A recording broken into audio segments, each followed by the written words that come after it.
It's Friday, everyone. What do we do on Fridays here at the Hint Hive? That's right, we smash the patriarchy.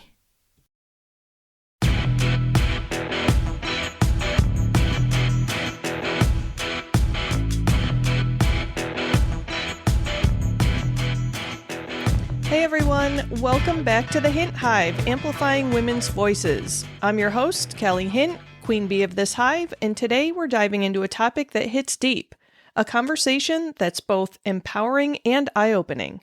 We're talking about unlearning internalized misogyny. Now, I know what you might be thinking. Wait, I'm a feminist. I'm for women. How could I have internalized misogyny? I feel you. But trust me, it's something that all of us have, at one point or another, absorbed from society. And unlearning it? Well, that's the feminist awakening that we are here to explore today. So buckle up because we're about to break down some walls. All right, let's start at the beginning. What is internalized misogyny? In simple terms, it's the subtle and sometimes not so subtle ways that we, as women, have absorbed society's bias against our own gender. This could look like doubting our own worth, feeling threatened by other women's success, or even harshly judging women who step outside of traditional gender norms. It's that voice in your head that says, she's trying too hard, or I'm not like other girls, or why is she wearing that? And so where does it come from? Well, unfortunately, the short answer is everywhere. From the media to our families, schools, workplaces, and even the books we read as kids. These messages aren't always blatant, but they do get under our skin. And the worst part, over time, we internalize them. We stop questioning them, and they start to feel like the truth. But here's the thing. They're not true. And in this episode, we're going to talk about how to unlearn all of that BS. Now, I'm going to say something that might sound a little bit radical or dramatic, but unlearning internalized misogyny is an act of rebellion. It is about recognizing that the beliefs and behaviors that we have been conditioned to think are normal are, in fact, just tools of a patriarchal system designed to keep women in line, to keep us playing small. Let's break it down. What does internalized misogyny even look like? Here are some examples that might hit home. The first one is judging other women. Maybe it's how they dress, how they mother, or how they present themselves. How many people they've dated, and how many people they've slept with. We've all been there, thinking she's too much, or she's too loud, or she dates too many people. Ask yourself, though, why is that? Why does someone else's confidence or self-expression trigger you? It's likely because we've been taught to compete with one another for a seat at the table. I'm very embarrassed and disappointed in myself to have contributed to this. When I was probably a teenager, that's kind of when it really started for me. I would look down my nose at people I would look down my nose at women who dressed provocatively. If my classmates, the female classmates, dated a whole bunch of guys, there was some little internal button inside of me going, what a slut. Like, why is she with all those guys? What a judgmental witch I used to be. But in my defense, I was feeding into the system that was telling me that I had to act a certain way. And so if other women were acting differently, I judged them. I was raised to have a certain set of morals and values that were founded among Christian principles. And so anything outside of that, I judged. Shame on me. And to all of the women out there that I have ever judged throughout my entire lifetime, you don't know it. Some of you do, I'm sure. But the majority do not know. And I just want to say I am so freaking sorry. And I am going to spend the rest of my life encouraging women to look at things differently. I'm going to spend the rest of my life encouraging women to come together, but we'll get to that in a second. Let's talk first about another example of internalized misogyny, and this is playing small. How many times have you downplayed your intelligence or your ambition so that you don't come off as intimidating or bossy? If you've ever made yourself smaller to make others more comfortable, that's internalized misogyny in action. I also have done this before my own feminist awakening. I've let men take the lead. I've deferred to male bosses, not in a way that an employee should defer to a boss, but in the way that a woman should defer to a man. I think about it now, and to be very honest, I'm disgusted. I'm disgusted at some of the things that I allowed to happen, and I'm disgusted by some of the things that I allowed myself to say and do to make men more comfortable. Because see, I've been told throughout the majority of my life that I'm too much. I'm too emotional. I'm too outspoken. I'm too, well, I would call it assertive, but they use different words than assertiveness.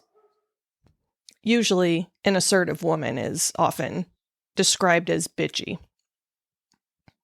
But the point is, we should not be changing our personalities to seem less than to make others feel more. And now this last example of internalized misogyny. This is the cool girl syndrome. You know what I'm talking about, right? The girl who says, I'm not like the other girls. The one who prides herself on being laid back, low maintenance, and in love with stereotypical guy things. This whole persona exists to distance women from anything deemed too feminine, because feminine is often seen as weak or frivolous in patriarchal culture. Sometimes I've heard this type of person called the pick-me girl. Often she disparages other females for their femininity and join in on misogynistic conversations with men. Now, don't confuse me. I'm not equating the cool girl, the pick-me girl. I'm not creating them with the tomboy girl, right? Like, if you don't like dresses and you want to play in the mud and all that stuff, good on you. I'm talking about the girl who resists her typical female expressions and presentations in order to conform to men.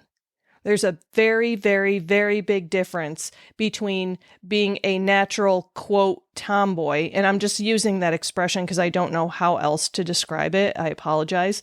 But that's very different than someone who is suppressing their natural selves in order to fit in with guys. That's not cool.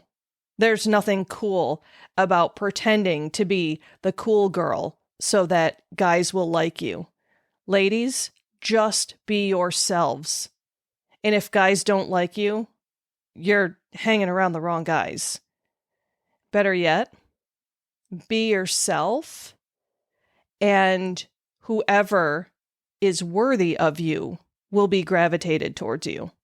And again, I'm just speaking to females who are masking their femininity to try and get guys to like them. So here's what we need to remember. These behaviors, they don't come from us. They're a result of living in a world that tells us as women that we have to compete to be valuable.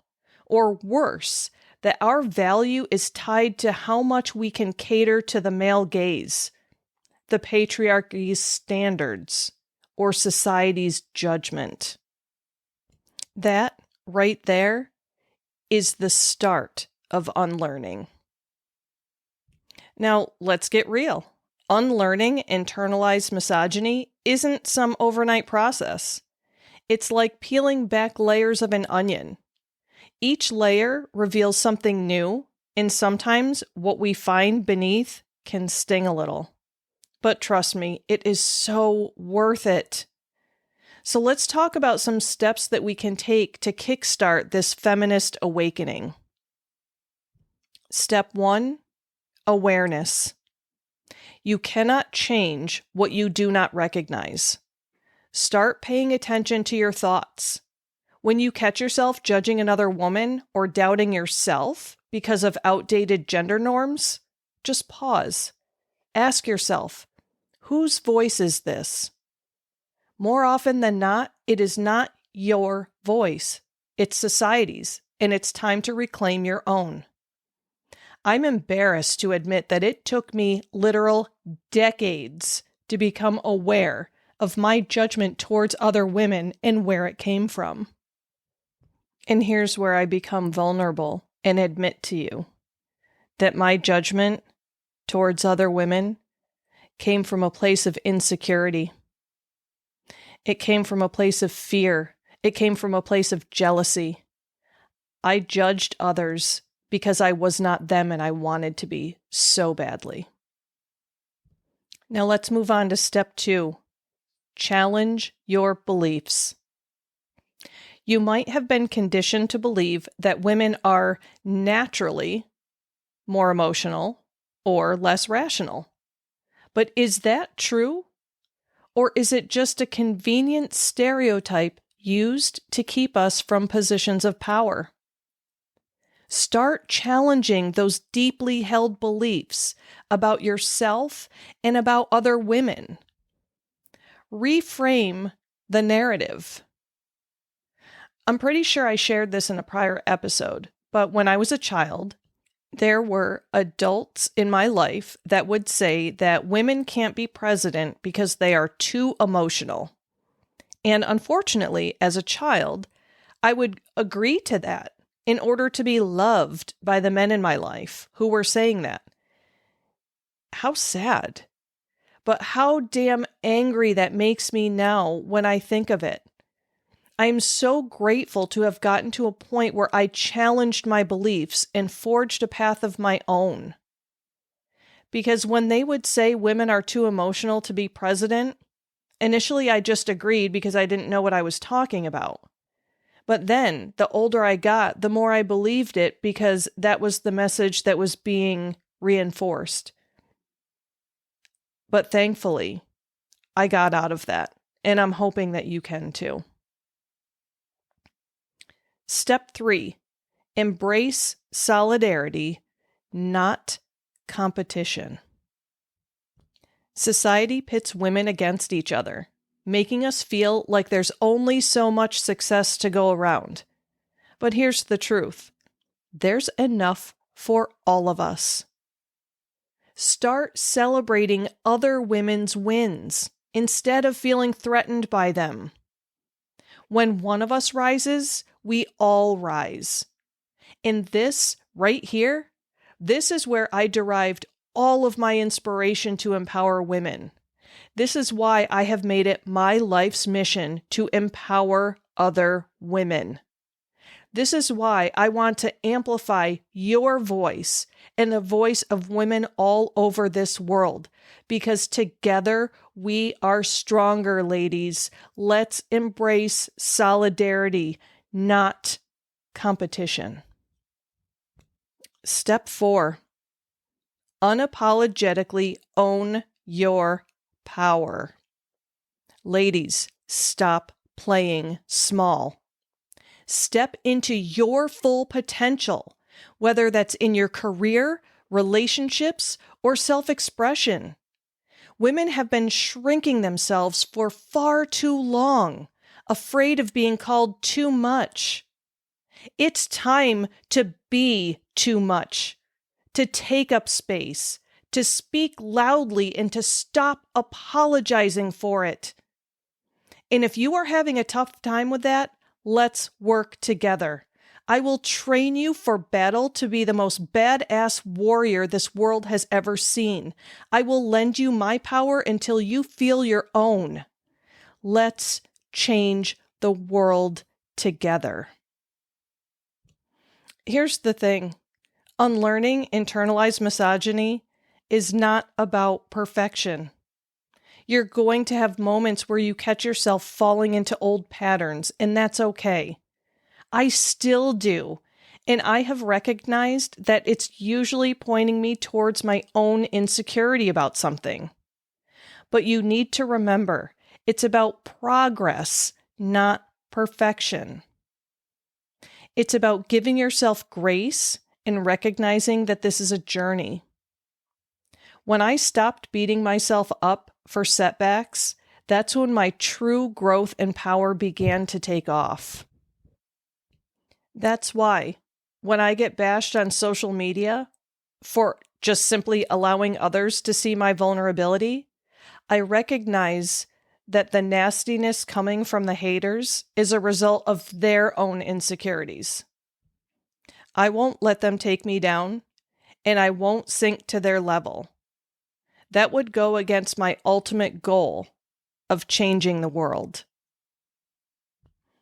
Ladies, there are changes happening in this world, in this country, that are absolutely terrifying me.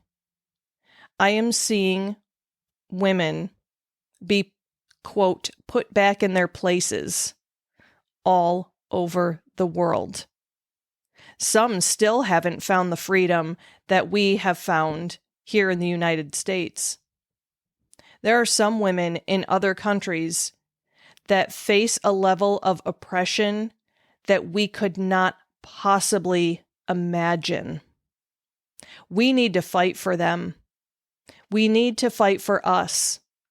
We need to fight to take back our power that was stolen from us. This internalized misogyny that we have all experienced, it doesn't come from us, ladies. It comes from those who seek to silence us. And it is about damn time that we start fighting back. Now, before I start wrapping up, I do want to emphasize that I am not asking any one of you listening to change who you are. I am simply asking you to be who you are. And I know that's going to resonate with some of you, because I know there are some of you out there, no, regardless of your gender, that you have been existing and being someone else.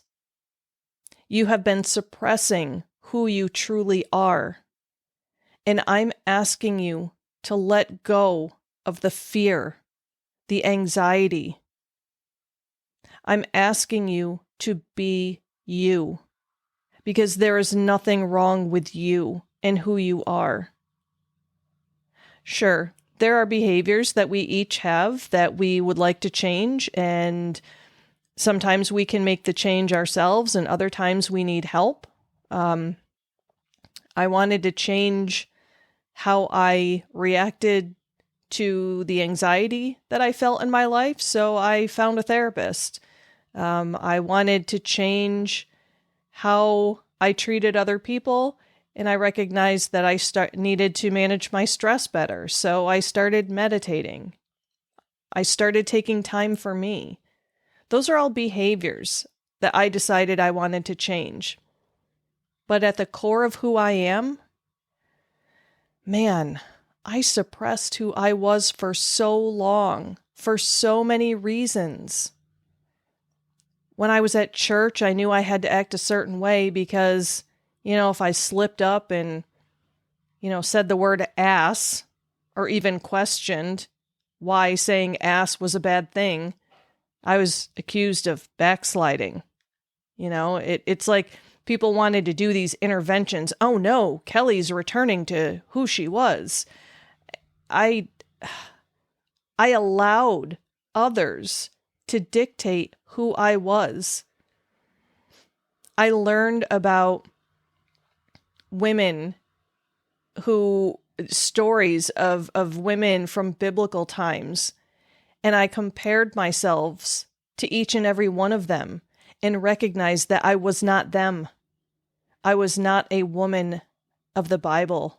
I was not a calm, non-emotional woman. There's so many things. I compared myself to so many people and recognized that I was not them, and it brought me shame and sadness and fear. Who was going to love me if I couldn't be like any of these women who seemed to get any kind of love and recognition from others? I tried to bend myself and to conform. I did this as an adult. I'm so embarrassed that I did it as an adult. I should have known better. But you know what? How was I to know better? Because the world told me who I was supposed to be. Well, guess what? The world is no longer telling me who I'm supposed to be. I know who I am, and I am being her.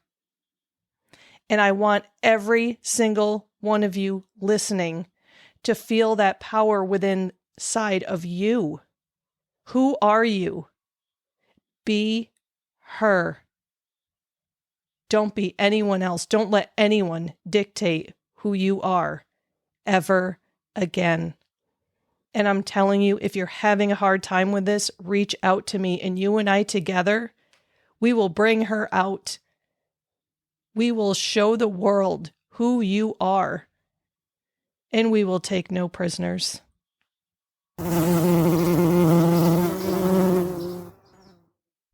All right, Hive, let's wrap this up. We got stuff to do, right? We are powerful women on a mission. All right. If there's one thing that I want you to take away from today's episode, it's this. Internalized misogyny is not your fault, but unlearning it is your power. We all have the power to wake up to the ways patriarchy has infiltrated our thoughts and beliefs, and the power to rewrite that narrative. We deserve better, and it starts with us. The feminist awakening isn't just about fighting the external forces that try to hold us back. It's about dismantling the internal ones too. So here's my challenge for you.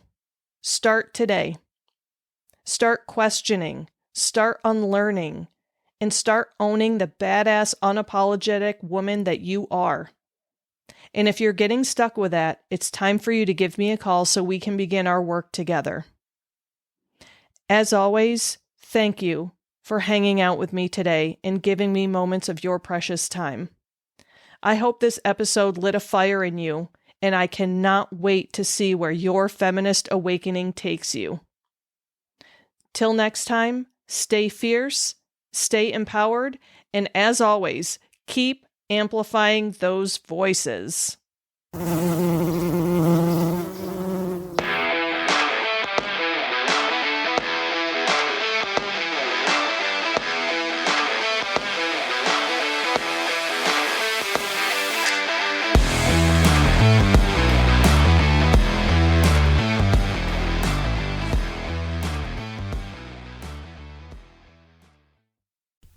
This podcast is powered by Kelly Hint Empowerment Coaching, as well as Kelly M. Hint LMHC and The Cranky Counselor.